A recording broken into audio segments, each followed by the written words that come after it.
Tony, what's going on? Do you not like Marc Maron? Does he not like you? What was that? What was that all about? Whoa, just dropping a big one there. I mean... Is there a beef with you and Marc Maron? I mean, I don't ever acknowledge these guys, these mentally ill people, when they, go online and start talking about me and my friends and calling us Nazis Yeah, or but whatever. Tony, you're funny enough. Why do you have to spit on trans people in the middle of your act? I've also been seeing, not about crowd work, but I've been seeing like Jeselnik having an issue with people like Tony Hinchcliffe, who he's saying uses profanity or just shock value comedy. What's your thoughts on that? Well, at this point, it's lazy and sloppy and hackneyed. To be in a fucking club where, I'm walking down the hall at the comedy club, at the Comedy Store, and, in one room, someone's doing their bit about trans people, and then I get down the hall and there's someone on stage going, well, I guess I got to do my bit about trans people. Like, no, you don't. You don't. It's hack now. I mean, you guys got the freedom you wanted. You can now say whatever you want. They're defeated. Their rights have been denied. The policies that you guys encouraged with your stupid material are now policy. And now, half the people under the umbrella of anti-woke, we've lost a tremendous amount of democratic-leaning ideas and movements. So whether they knew it or not, that's what they were spearheading. So now it's reality, and you want to still keep kicking them? I don't know that the comedians have had that much power. Are you fucking out of your mind? No. It's every show. Is Marc Maron saying we're Nazis and stuff? Is that the thing? I don't think it's us. I don't think Mark knows we're friends with Tony. Sure. So what's his beef with you? I mean, look, man, the couple guys out of LA that now, are at the Comedy Store that have talked shit when they have, their once every 3 or 4 years special that they do when they come out like a groundhog and do something that people might see. Maron, Jeselnik, they all are on multiple episodes of Kill Tony. They've always smiled right to my face. Phonies. They all fancy enough, coincidentally, never leave avails when they know I'm going to LA. Wow. They're never around. Wait, are they? Jeselnik also came and killed Tony? Yeah, Jeselnik. Well, They've both done multiple appearances on Kill Tony, all pre-pandemic when we were in LA, and when they want to push things, they. No, but I'm talk asking shit. more like, did he recently say something about Kill Tony? Jeselnik? Yeah, I think Jeselnik's taking a bunch of shots, right? When he had a special to promote. Now he's going to be gone for a few years. And, while I put out 2.5 hours of comedy content every week. Wow.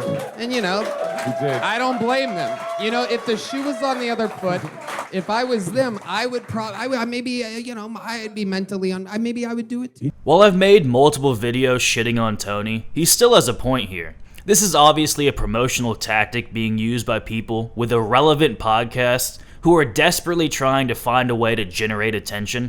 Just look at the timing of their attacks against the Rogan sphere, all of which directly coincide with the release of their comedy specials. They clearly see there's a large audience of people who are tired of Rogan and his buddies, and are stirring up drama to farm engagement like they're YouTubers instead of comedians.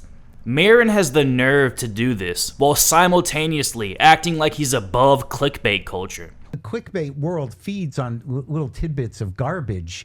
And, after a certain point, people have been around a while. They'll just start throwing dead people under the bus.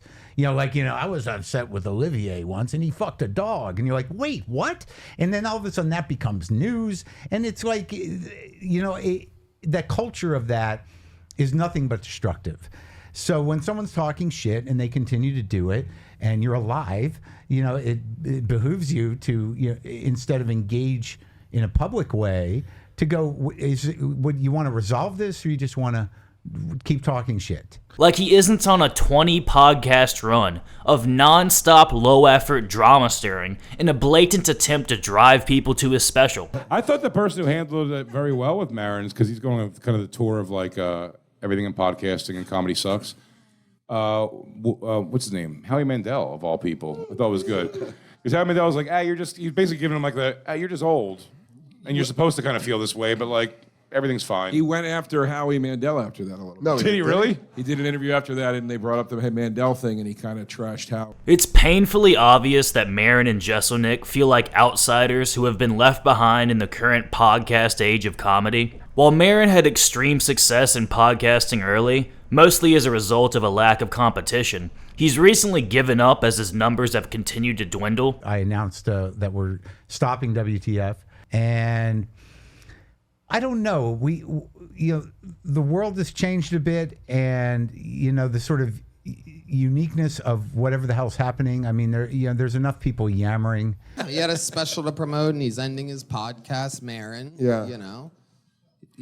He's ending it because literally no one's listening to it. Wow. I mean, I don't know if you look at the charts at all. No, it's a thing. No one listens to it. I just don't get being worked up about the stuff ever to be like this, to go like publicly be like, this scene sucks. Like, Yeah, give and a he shit also about calls it. everybody a hack, and then he talks about Trump for 3/4 of his special, calling him Bad Orange Man, and then talks about his sad cats like he has for 45 years. So. And Jeselnik never really built up any steam in the podcast sphere at all, with his episodes barely breaking 10,000 views, and the last upload being over 8 months old. When the landscape changes and you find yourself completely unable to captivate and grow an audience in the only way really available in this current moment, this obviously breeds resentment and has been fueling their continuous lash-outs against their more successful peers.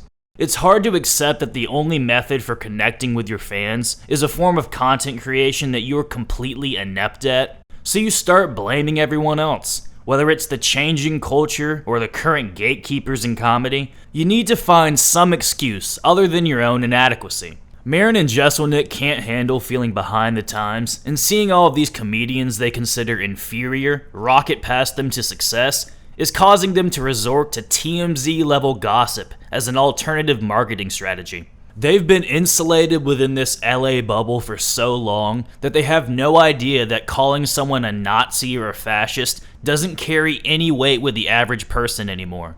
And for Marc Maron, of all people, to call out a comedian for being a mouthpiece for a politician is one of the most hypocritical things I can think of, considering he had Obama on his podcast during the 2016 presidential run. Maron obviously doesn't have a problem with comedians having politicians on their shows. He just can't stand the fact that his side has lost cultural dominance. Maron and Jeselnik are having a rough time trying to fit into the current cultural landscape, as evidenced by their total lack of viewership. And clinging to their superior sense of morality is the only way they can justify their irrelevancy. This isn't to say that there isn't a lot of bad comedy coming out of the Rogan sphere, and a lot of the jokes that these comedians make are incredibly hacky, but I don't find Maron or Jeselnik to be superior to these guys whatsoever. They're equally as hacky in one note. They're just stuck in a culture and a scene that's a decade behind the current times. I have a lot more to say about Marc Maron and his overly pretentious view of what comedy should be, so I'm going to be making a full-length video just about him, but I thought I should update you guys on what's going on with this Tony situation. Let me know if you guys enjoyed. Please like, please subscribe. Thank you for watching. I'll see you again soon.